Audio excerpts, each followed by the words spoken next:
বাচ্চা নষ্ট করার ক্ষতিকর দিকগুলো কি? আমার কাছে অনলাইন থেকে যতগুলো রোগী কল দেয়, বেশিরভাগগুলোকে পাই। ২ টা খুব কমন সমস্যা। একটা হচ্ছে হয় বাচ্চা নষ্ট করা। মানে এটা একটা কমন সমস্যা আছে। প্রতিনিয়ত তো অনেকেই ফোন দেয়। তো বাচ্চা নষ্ট করলে কি হতে পারে? একটা কথাতেই, এক বাক্যে এক সুরেই আমি বলি যে যদি বন্ধ্যাত্বের তালিকায় বা বন্ধ্যাদের তালিকায় বা আটকুড়েদের তালিকায় নিজের নাম লেখাতে না চান, তাহলে বাচ্চাটা নষ্ট করিয়েন না। আর যদি লেখাতে চান, মানে আটকুরা বা বন্ধ্যাত্ব এদের তালিকাতে যদি আপনারা নিজেদের নামগুলোকে লেখাতে চান, তাহলে নির্দ্বিধায় বাচ্চা নষ্ট করেন। এখনই নষ্ট করেন। মানে নির্দ্বিধায় নষ্ট করেন। মানে কোনোভাবে এই কথাটা আমি বোঝায় নিতে পারি না। ভিডিও দেখে, ভিডিও থেকে ফোন নাম্বার নিয়ে কল করে। মানে কল করে বলতেছে যে নষ্ট করলে কি হবে?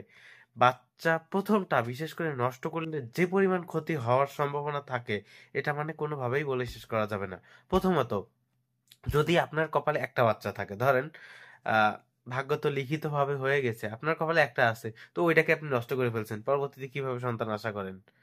আর অনেকের বাচ্চা হচ্ছে না, আল্লাহ আপনাকে দিছে, আপনি যে কোনো পজিশনে থাকেন না কেন, আপনার টাকা নাই, পয়সা নাই, এটা নাই, ওইটা নাই, একটা মানুষ যখন পৃথিবীতে আসে সে তার রিজিকটা নিয়ে আসে।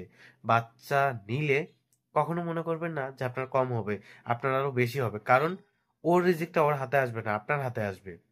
এখন বৈজ্ঞানিক দৃষ্টিভঙ্গি দেখাই, যখন আপনি বাচ্চা নষ্ট করে ফেলবেন, তখন দেখা যাবে যে আপনার জরায়ু, নারীদের যারা আছে, জরায়ুটা ব্যাপকভাবে ক্ষতিগ্রস্ত হবে এবং ওখানে একটা প্রভাব পড়বে, যার ফলশ্রুতিতে বাচ্চা না হওয়ার সম্ভাবনাটা একদম অনেক বেশি থাকে। তো যারা ভিডিওটা দেখতেছেন, আশা করছি যে যাদের বাচ্চা নষ্ট করার মন মানসিকতাটা ছিল, এটা শেষ হয়ে গেছে। আর যারা হচ্ছে বাচ্চা নষ্ট করার পরবর্তীতেও বাচ্চা হচ্ছে না, তারা চাইলে আমাদের হোমিও অনুশীলন মেডিকেয়ার থেকে ট্রিটমেন্ট নিতে পারেন। যদি আল্লাহ চায় তাহলে খুব সহজে এবং স্বল্পতম সময়ের মধ্যেই কার্যকারী একটা ফলাফল পাবেন বলে আমরা প্রত্যাশা করছি। এবং নিয়মিত ভিডিও পেতে আমাদের ইউটিউব চ্যানেল এবং ফেসবুক পেজটি ফলো করে সাথেই থাকুন।